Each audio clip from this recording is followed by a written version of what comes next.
My name is Viridiana Wasike. I'm in charge of partnership and resource mobilization at the National Youth Council.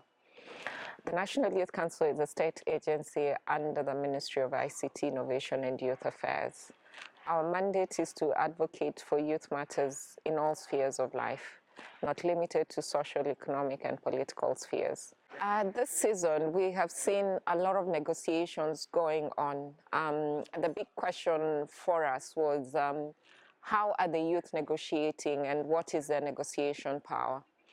One of the critical elements that we champion as National Youth Council is youth policies and inclusion of youth even in the other policies that are being developed. The Kenya Youth Development Policy was passed in 2019, and that is the national document. It's the national voice of ensuring that young people's issues and priorities are championed for. In addition to that, we have the devolved system of government, and that devolved system of government requires that as well matters youth are also championed at those levels. And that's why we are pushing for a lot of the county youth policies, and we are establishing these policies, or rather developing these policies as the negotiation for young people. And we've seen through the process of Tana River, developing the Tana River youth policy, Busia youth policies, we've seen really young people coming out and championing their matters through a legislative approach, through a planning approach. And this is where we are saying, these are our tangible wealth. The youth are our tangible wealth.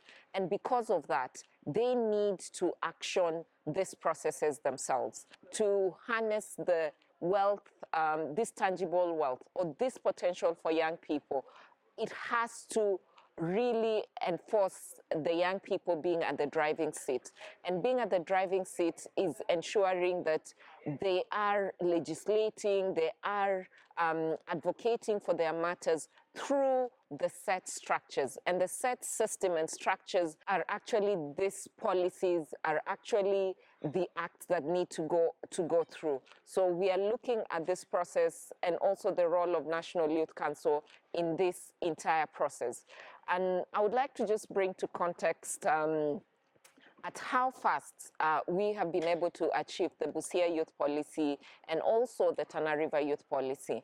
And I would highlight the fact that the National Youth Council really being right at the center and pushing and championing for this, one has enabled this to come out very quickly. We've seen youth policies take up to 2 years. Why should we take an entire 2 years to really develop legislation for young people?